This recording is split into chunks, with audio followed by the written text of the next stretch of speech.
ایک دفعہ کا ذکر ہے کہ ایک بوڑھی اماں اپنے گھر کے باہر دھڑی پر اپنا سامان باندھے بیٹھی تھی۔ انتظار کر رہی تھی کہ کوئی شخص آئے اور یہ میرے سر پر رکھوا دے اور میں اپنا سفر شروع کروں۔ ایک دم دیکھتی ہے کہ سامنے سے ایک بہت ہی خوبصورت شخص آ رہا ہے۔ اس کو نہیں پتا تھا کہ یہ ہمارے پیارے نبی محمد صلی اللہ علیہ وسلم۔ جب آپ قریب آئے تو کہنے لگی، بھتیجے یہ سامان تو میرے سر پر رکھوا دے۔ آپ صلی اللہ علیہ وسلم نے وہ سامان اٹھایا تو دیکھا بوجھل ہے، بھاری ہے، تو اس کے سر پہ نہیں رکھوایا۔ آپ نے فرمایا کہ اماں اگر کہے تو تیرے ساتھ ساتھ چل کے چھوڑاؤں جہاں تک جانا چاہے۔ تو اماں نے کہا کہ بیٹے اس سے اچھی اور کیا بات ہوگی، چل چلیں۔ تو اب ساتھ ساتھ دونوں چلنے شروع ہو گئے اور باتیں بھی شروع کر دی۔ آپ نے پوچھا، اماں کدھر جا رہی ہو؟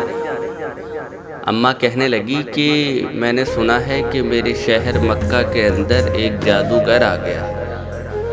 وہ لوگوں کا دھرم لوٹ لیتا ہے، لوگوں کا دین چھین لیتا ہے۔ میں بہت عرصے سے، جب سے میری پیدائش ہوئی ہے، میں بت پوجا کر رہی ہوں، اور میرے افلاس، میرے آباء و اجداد بھی بت پوجا ہی کرتے تھے، اور میں آئندہ بھی بت پرستی ہی کرنا چاہتی ہوں۔ مجھے یہ ڈر ہے، یہ خوف ہے کہ کہیں وہ جادوگر مجھے نہ مل جائے، کہیں اس جادوگر سے میرا سامنا نہ ہو جائے، یہ نہ ہو وہ میرا بھی دین لوٹ لے، میرا بھی دھرم چھین لے۔ تو اسی خوف سے میں مکہ چھوڑے جا رہی ہوں۔ آپ صلی اللہ علیہ وسلم نے اس کا سامان پھینک نہیں دیا کہ بھئی تیرے اور میرے راستے الگ الگ۔ آپ نے اس کا سامان جہاں تک مقصود تھا وہاں تک اس کو پہنچایا اور واپسی چلنے لگے۔ اماں کہنے لگی کہ بیٹا اپنا نام تو بتاتا جا، جب کسی اور شہر جاؤں گی اور بتاؤں گی کہ مکہ کے اندر ایک جادوگر آ گیا ہے تو لوگ مکہ کو برا بھلا کہیں گے، جب میرے شہر کو برا کہیں گے تو مجھے بڑا دکھ ہوگا۔ تو پھر تیرے جیسے اچھے نیک انسان کے قصیدے بھی سناؤں گی، یہ بھی بتاؤں گی کہ ایسے لوگ بھی مکہ میں ہی رہتے ہیں۔ تو آپ صلی اللہ علیہ وسلم نے مسکرا کر فرمایا کہ اماں جس جادوگر سے ڈر کے جا رہی ہے وہ میں ہی ہوں۔ تو وہ بڑی بے ساختہ ہو کر کہنے لگی، تو آپ ہی محمد ہیں؟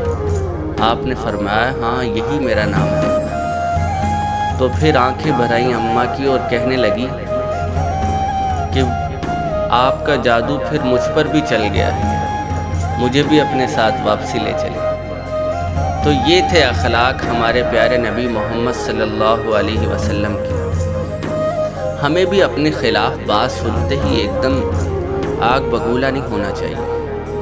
یہ نہیں سوچنا چاہیے کہ ہمارے مزاج کے خلاف اگر کوئی بات ہو گئی ہے تو بس ہم اس کا جواب ہی دیں، یہی ضروری ہے۔ اللہ تعالیٰ نے فرشتے بھی مقرر کیے ہوئے ہیں، بعض اوقات ان کی ڈیوٹی لگی ہوئی ہوتی ہے تو وہ بھی جواب دے رہے ہوتے ہیں۔ تو ہمیں چاہیے صبر سے، محبت سے، پیار سے اور اطمینان سے اپنی زندگی کے فیصلے جو ہیں ان کو کریں۔